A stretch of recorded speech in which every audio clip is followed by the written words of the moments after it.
Responding to crises requires an accurate and sensible appraisal of actually what's going on, what the different options might be, what the expected costs would be. If those conditions aren't present, you're throwing a dart at a wall, whether or not you're going to get a decent response to it or not.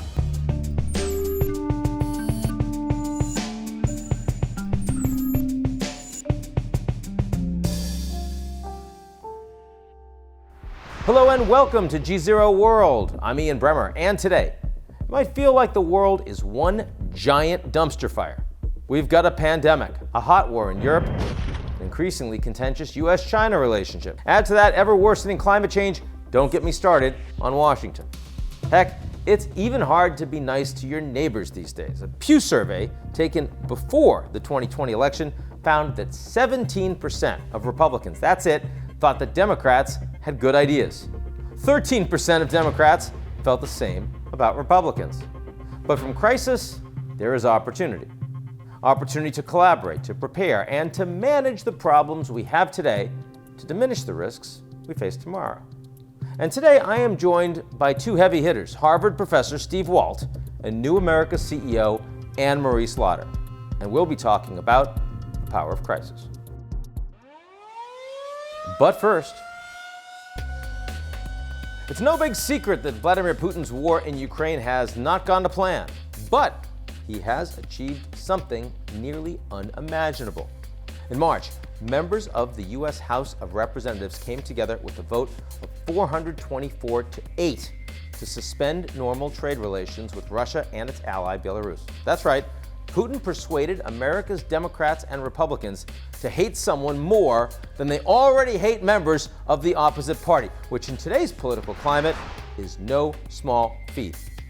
We disagree on so much, and with so many problems in the world today and so few solutions from those at the top, our faith in our governing authorities has plummeted. This erosion of trust has become the defining story of our era. In fact, at this point, it's worth calling into question the entire international system. And it's no one's fault, really. It's just that many of today's institutions are no longer fit for purpose. Take the United Nations, the World Bank, and the IMF, for example. They were all built atop the ashes of a war that ended 77 years ago. That's why Germany and Japan, two wealthy and dynamic free market democracies with governments strongly committed to multilateralism and the rule of law, had no seats at the table for Ukrainian President Volodymyr Zelensky's speech to the Security Council, and why Russia did. And to fix this broken system, we need a crisis. Wasn't the pandemic a crisis? Yes, it was. Climate change? Yes, that's one too. Big tech? Digital authoritarianism? Yes. The point is, we need a crisis large enough to force our engagement, but not so destructive that we can't respond. A crisis that causes so much pain and creates so much risk for those in power that they finally accept that collaboration and compromise are the only protection against total defeat. The pandemic wasn't that. It was the crisis of World War II that created institutions and alliances that helped keep the peace and invest in global development for decades after. The Cold War also helped build and maintain partnerships that boosted the countries that participated.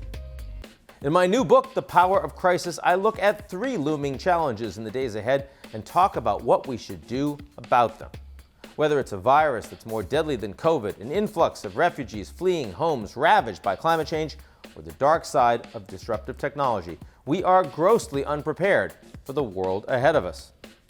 Today, I'm talking through some of these problems with 2 of foreign policy's brightest minds, Harvard professor Steve Walt and New America's Anne-Marie Slaughter, who served as Director of Policy Planning at the State Department under President Obama. And here's our conversation. Anne-Marie Slaughter, Steve Walt, thanks so much for joining me on GZERO World. Great to be here. It's always a pleasure. So, Anne-Marie, I want to start with you. We have this war ongoing over 2 months now, Russia invading Ukraine. There has been a pretty unified response from the West, respond from NATO. I want grade it for me so far. How do you think the United States and allies are doing? Well, I think for the war itself, you definitely have to give them an A. Indeed, when you and I last talked, we were at the Munich Security Conference at the end of February, and at that point, the betting was, will Putin invade or not? When he invaded less than a week later, most people would have said 2 weeks, he's going to be in Kyiv if that's his intention. A month later, people couldn't believe it. Now, it's really extraordinary. Not only has he not accomplished his aims, but the Ukrainians and basically NATO behind them are in fact pushing Russia back. And is NATO stronger today in your view? And if it is that a good thing?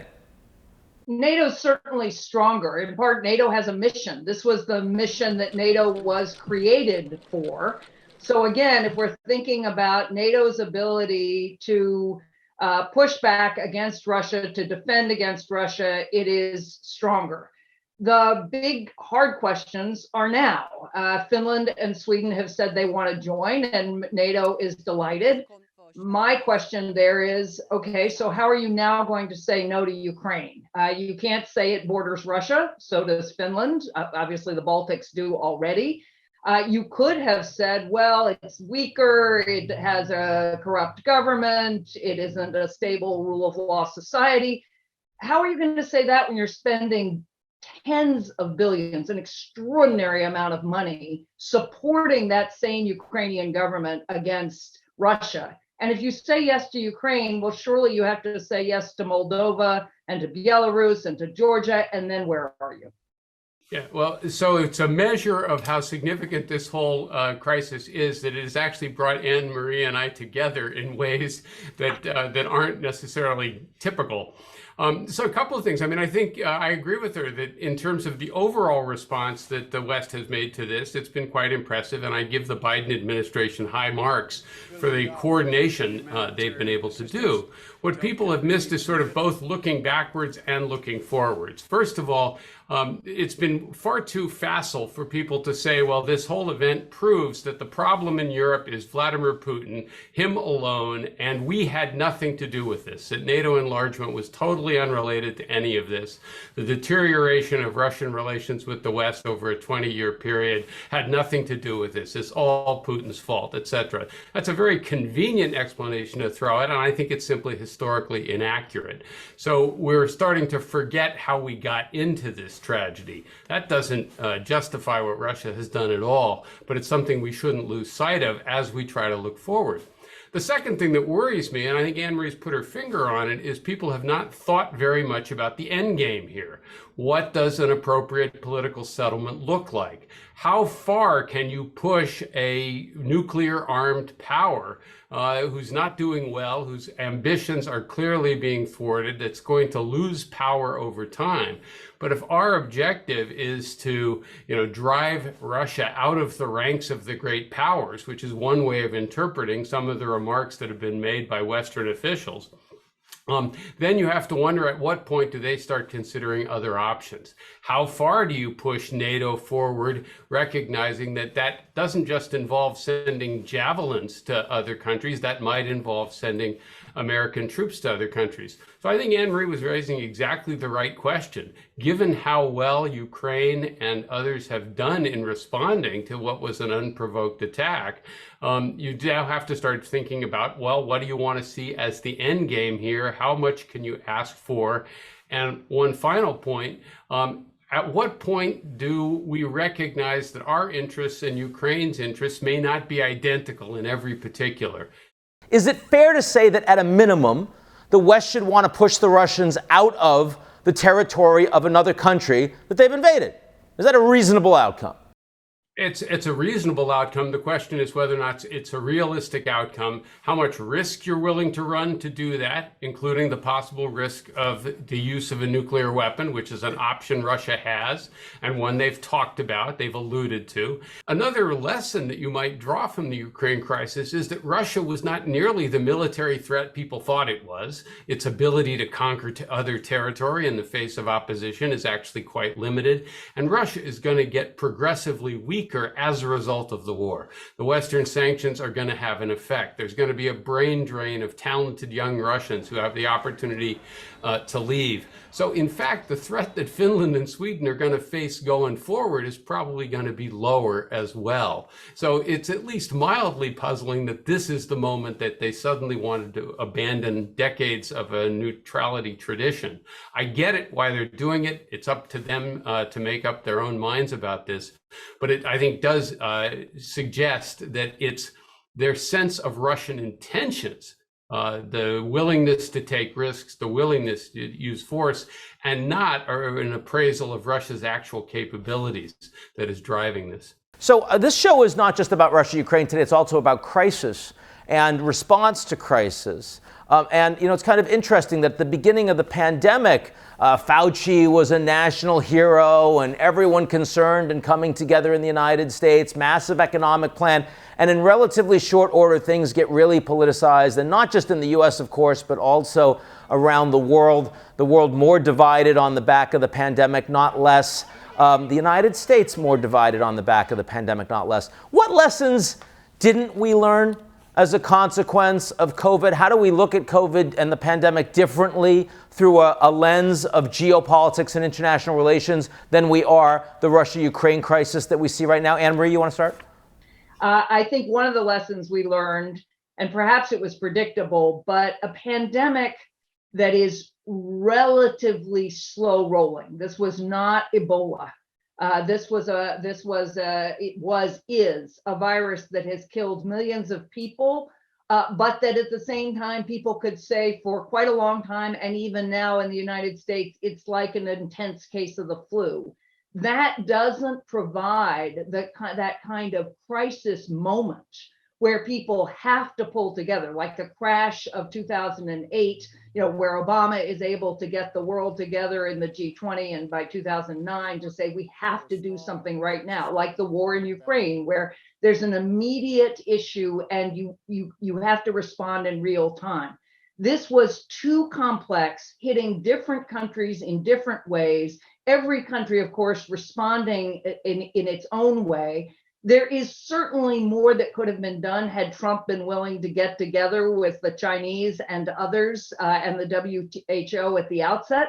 But at the outset, we didn't know enough about the virus. So I think one of the big lessons here is if you're going to use a crisis effectively for change, you have to be able to have the right time horizon, the right group of countries, and a very specific set of goals. It is possible that we will be able to do that now with respect to kind of building a better global health infrastructure, but then the sense of urgency, although it should be there, is already draining away. Except for in the Chinese case, where there's a lot more urgency, but a lot more anger and unwillingness to cooperate with the United States and the West. Exactly. And honestly, the United States bears responsibility for that, or I should say bears some responsibility. We refuse to work with the Chinese to vaccinate the world. The Chinese vaccine is not nearly as good as the Western vaccines, but it's better than no vaccine. And had the United States said the priority for the global economy, for the global health system, for humanity generally is to vaccinate the whole world, and we're going to bring India and China and the Europeans and us together to do it, we really would have had a far better shot. We didn't. We rebuffed all Xi's attempts. Maybe they were feints, maybe they weren't.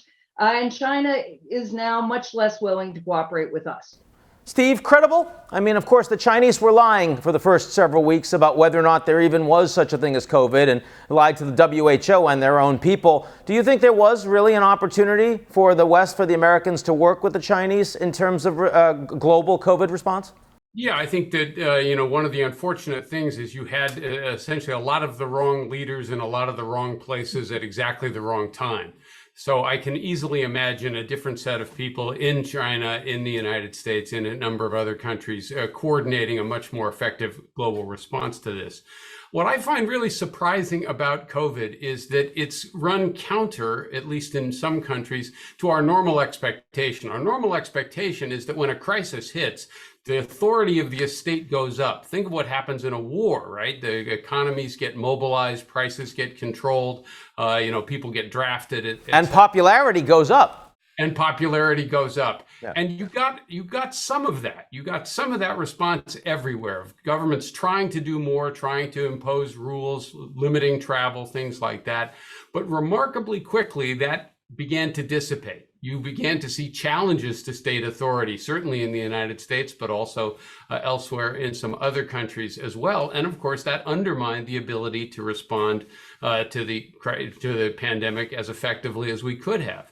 And the second thing that I think is instructive about this is it is always difficult at the global level to get people to make sacrifices on behalf of others. People wanted to keep the vaccines at home for their own populations first before they shared them, even though the problem was simply going to continue if the virus could continue to mutate someplace else. It was eventually going to go from South Africa to the West, and we'd be dealing with it again. It's hard to get them to do things in the collective interest rather than self-interest. And it's hard to get people to make sacrifices in the short term to deal with a problem over the longer term. And that's, I think, the future problem we're going to face is, yes, post-COVID, we'll say, well, let's have a better plan in place for the next one. And my concern is that interest and commitment to maintaining those preparations will dissipate if we get 5 or 10 years where nothing bad happens. And then suddenly the next virus, maybe a worse virus, comes along and we'll be back in the same problem we've had this time around. As people, as students of global politics and changing global systems, are you becoming, sort of more hopeful in this environment, or are you becoming less? Steve, first. I'm less hopeful for several reasons. First of all, the fact that we have several really monumental crises upon us now. If you had to pick one to solve, it would be hard. If you try to solve all of them simultaneously, it's especially difficult. And at some point, you have to worry about people just throwing up their hands and saying this is all too big of a challenge. But the second thing, it actually goes back to something I said earlier. When you face a crisis, the temptation to go for stronger executive authority, to turn it over to a strongman, to let the government solve the problem, to abandon democracy, abandon liberty, goes way up. That's, again, what happens in wartime. And I don't have too much trouble imagining that as these various crises escalate, as they get more serious, and as they look intractable, many countries will start deciding that the only way to address it is by very strong central authority. So I think an additional challenge we're all going to face is preserving effective democracies in the face of multiplying and interacting crises. Anne-Marie, the last word is to you. Well, I am more of an optimist. I'll just have to say this is a historic occasion that Steve Walt and I have agreed on pretty much everything. But here I recognize his concerns. I think they're completely right. I am more optimistic because there is so much crisis, right? The other way to look at this is there's all this intersecting crisis that the United Nations feels as well, right? Secretary Guterres knows that the UN is completely outdated. It's set up in 1945. The Security Council are the victors of World War II. He understands, though, at this point, something really does have to give. And many, many other countries who have a stake in global governance are recognizing we need a new and better system. We are not going to get a San Francisco moment where we come together and revise the charter. That is absolutely not going to happen. But there is a lot of room for different G groups, right? You could take each of these issues, health, refugees, climate, sort of just responding to this kind of crisis, and create subgroups that are anchored in some of the more functional UN institutions in ways that will be incredibly messy. You won't be able to map it nicely. You won't be able to say, here's the headquarters and here are the people in charge. But we do, I think, have the ability to build stronger global capacity to address a number of these problems involving Global South. I would just say the most powerful countries all over the world in different areas. And I would conclude by saying a lot of the folks who are not around the table, that's the civic groups, the CEOs, but it's also the women, the people of color, the folks whose voices simply aren't being heard. Anne-Marie Slaughter, And Steve Walt, we can't fix global problems. We can at least get the two of you together. Thanks so much for joining today.